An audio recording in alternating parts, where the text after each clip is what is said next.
What if the version of you that scares you the most is actually the version you need to become? Not because it's easy, not because it's comfortable, but because everything in your life that feels broken, heavy, or meaningless is quietly asking you to step forward instead of shrinking back.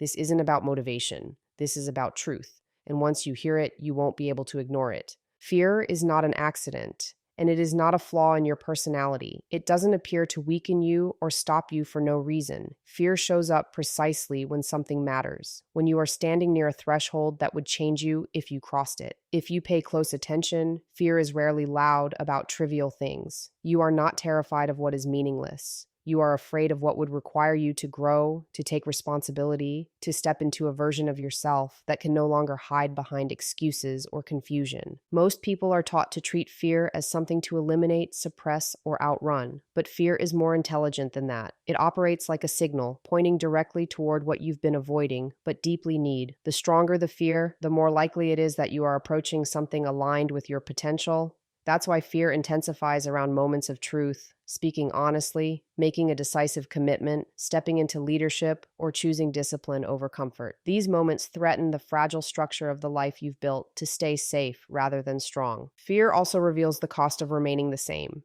When you imagine becoming more assertive, more disciplined, or more truthful, your fear rises because that future version of you would expose how much you've been tolerating. It would strip away the stories you tell yourself about why you're stuck. That exposure feels dangerous because it removes your ability to deny responsibility. Fear isn't warning you that something bad will happen. It's warning you that you will no longer be able to lie to yourself. There is a deeper layer to fear that people rarely acknowledge. Fear guards identity. When you move toward growth, you don't just risk failure. You risk the death of who you currently are. Your habits, relationships, and self-image are threatened when you change direction.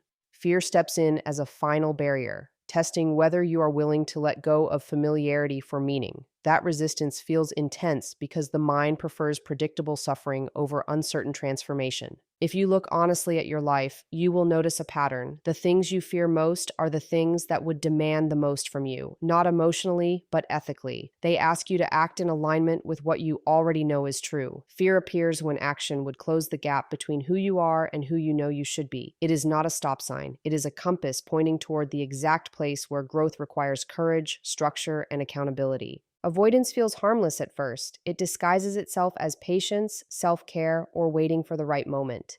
You tell yourself you'll deal with it later, when you're more prepared, less tired, or more confident. But avoidance is never neutral. Every time you turn away from what demands your attention, you create a quiet imbalance inside yourself. The problem doesn't disappear, it waits. And while you're busy distracting yourself, it grows heavier, more complex, and more emotionally charged than it ever needed to be. What makes avoidance so dangerous is how subtly it reshapes your inner world.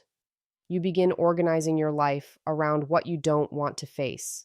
Conversations are softened or delayed. Decisions are postponed. Responsibilities are delegated or ignored. Over time, this creates a background tension that never fully goes away. You might not consciously think about the avoided issue, but your body remembers. Your sleep becomes restless, your energy fragmented, your confidence unstable.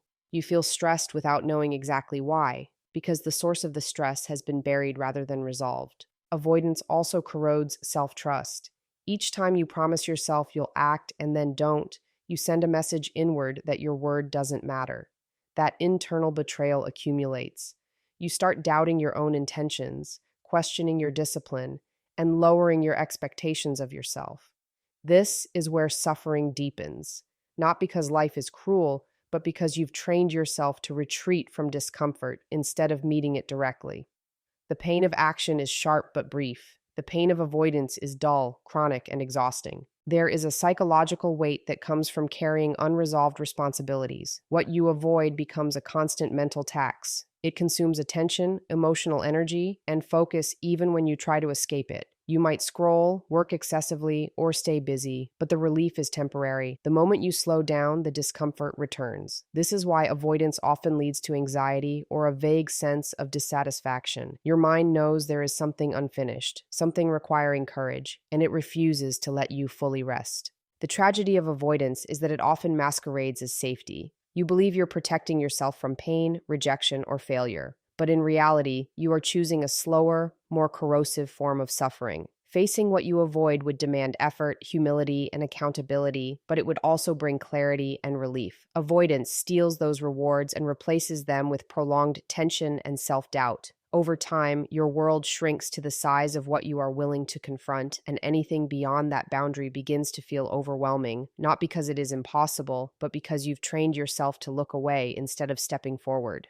Responsibility is not something you take on after you become strong. It is the mechanism that makes you strong in the first place. Identity is not discovered through endless self reflection or motivation, but through sustained engagement with what life places in front of you. When you accept responsibility, especially when it is uncomfortable or inconvenient, you begin shaping who you are through action rather than intention. Over time, these actions solidify into character, and character becomes the foundation of identity. Most people underestimate how deeply responsibility organizes the psyche. When you commit to something that matters and carry it through, your mind aligns around that commitment. Your thoughts become clearer, your priorities sharpen, and your sense of direction strengthens. Responsibility forces you to confront reality as it is, not as you wish it to be. It demands consistency, patience, and sacrifice, all of which train you to become someone capable of bearing weight without collapsing. This is why meaning often emerges alongside responsibility. Carrying something worthwhile gives structure to your suffering and purpose to your effort. Avoiding responsibility, on the other hand, fragments identity. Without clear obligations, you drift between impulses, moods, and external pressures. You may feel free on the surface,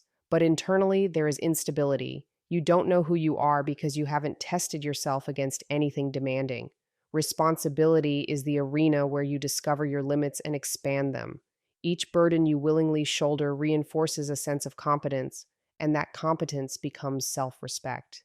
You begin to trust yourself because you have evidence that you can endure difficulty and follow through. Responsibility also grounds you in reality. When you are responsible for something beyond your immediate comfort, your actions have consequences that matter. This pulls you out of abstraction and self-absorption. You stop overanalyzing who you might be and start acting as someone who must be reliable. In that process, identity stops being a question and becomes an outcome. You are no longer defined by what you feel or intend, but by what you consistently do under pressure. There is a transformative humility in responsibility. It strips away grandiose fantasies and replaces them with daily effort. You may not feel powerful at first, but you become sturdy. You learn that confidence is not bravado, but earned through repetition and accountability. Each responsibility you honor becomes a thread in the fabric of who you are, weaving together discipline, integrity, and resilience. Over time, this accumulated weight does not crush you. It stabilizes you. You stand with more certainty, not because life is easier, but because you have proven to yourself that you can meet it without retreating. Comfort is seductive because it promises relief without requiring change. It offers soft explanations, gentle excuses, and temporary calm. Truth, by contrast, disrupts. It unsettles the narratives you've built to protect yourself from discomfort and forces you to confront the gap between how things are and how you pretend they are. Most people don't choose comfort because they are weak. They choose it because truth carries consequences. Once you acknowledge what is real, you can no longer claim ignorance, and the responsibility to act becomes unavoidable. Choosing truth often feels like choosing pain, at least initially. It means admitting where you've compromised, where you've avoided responsibility, and where your actions don't align with your values. Comfort allows you to blur those edges. It lets you say things are fine when they are not, to stay silent when honesty would disrupt relationships, and to maintain habits that slowly erode your integrity. Truth removes that padding. It exposes internal contradictions and demands clarity, which can feel threatening when your sense of stability is built on denial. There is a psychological cost to living in comfort that rarely gets acknowledged. When you consistently choose what feels easier over what is accurate, you fragment your inner world. Part of you knows the truth, while another part works overtime to suppress it. This internal division drains energy and creates a low-level anxiety that never fully goes away. You may feel restless, dissatisfied, or irritable without understanding why. The discomfort isn't coming from truth itself, but from the effort required to keep it buried. Truth, when faced directly, has a stabilizing effect. It simplifies your internal landscape by aligning perception with reality. Even when the truth is painful, it brings a strange sense of relief because you are no longer fighting yourself. You stop wasting energy maintaining illusions and start directing it toward meaningful action. This is why truth, though harsh, is ultimately grounding. It gives you something solid to stand on, even if that ground is uneven. Comfort keeps you stationary, but truth forces movement.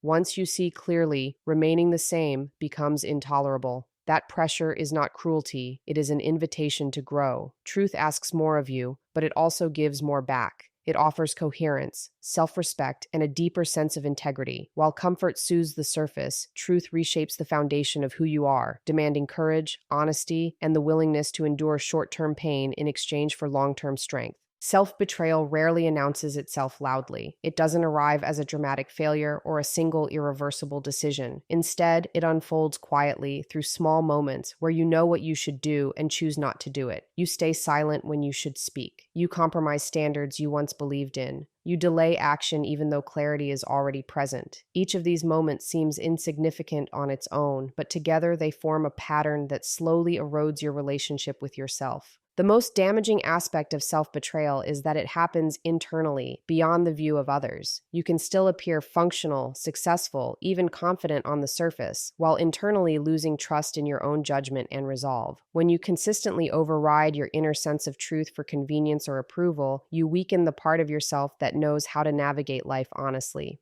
Over time, this creates a subtle but persistent sense of disorientation. You feel off balance, uncertain, and disconnected, not because you lack ability, but because you've trained yourself to ignore your own signals. Self-betrayal also distorts motivation. When your actions no longer align with your values, effort begins to feel heavier. You struggle to sustain discipline or enthusiasm because the part of you that should be driving forward is conflicted. This internal resistance often gets misdiagnosed as laziness or burnout, when in reality, it's the psychological toll of acting against your own standards. Your energy drains not from doing too much, but from doing things that don't feel right while avoiding the things that do. There is a particular kind of suffering that comes from knowing you are capable of more and choosing less. It doesn't produce immediate crisis, but it generates a quiet resentment toward yourself. That resentment can manifest as irritability, self-criticism, or numbness. You may start blaming external circumstances or other people for your dissatisfaction, but beneath that is the unresolved tension of unkept promises to yourself. The more often this happens, the harder it becomes to take your own intentions seriously. Repairing self-betrayal begins with honesty rather than dramatic change. It requires acknowledging where you've been complicit in your own stagnation and recognizing that integrity is built through alignment, not perfection. Each time you act in accordance with what you know to be true, you restore a small amount of self-trust. Over time, those moments accumulate, strengthening your sense of agency and coherence. The real enemy is not failure or hardship, but the quiet decision to abandon yourself in moments when your integrity is being tested. Transformation is often romanticized as a breakthrough moment, a sudden shift where everything becomes clearer and easier. In reality, transformation is costly, and the price is rarely paid all at once. It demands sacrifice, not in abstract terms, but in specific personal ways that disrupt your routines, relationships, and sense of identity. To become something new, something old must be relinquished, and that loss is what makes transformation feel threatening rather than inspiring. Sacrifice forces you to confront attachment. You are not just letting go of habits or behaviors, you are releasing the version of yourself that depended on them. Familiar patterns, even destructive ones, provide a sense of stability because they are known. When you choose to change, you give up the comfort of predictability and step into uncertainty. This is where resistance arises. Your mind searches for reasons to delay, rationalize, or negotiate, not because change is impossible, but because sacrifice feels like a form of death to the identity you've been protecting. There is also a social cost to transformation that many underestimate. When you change, the dynamics around you shift. Some relationships can no longer remain as they were, and others may dissolve entirely.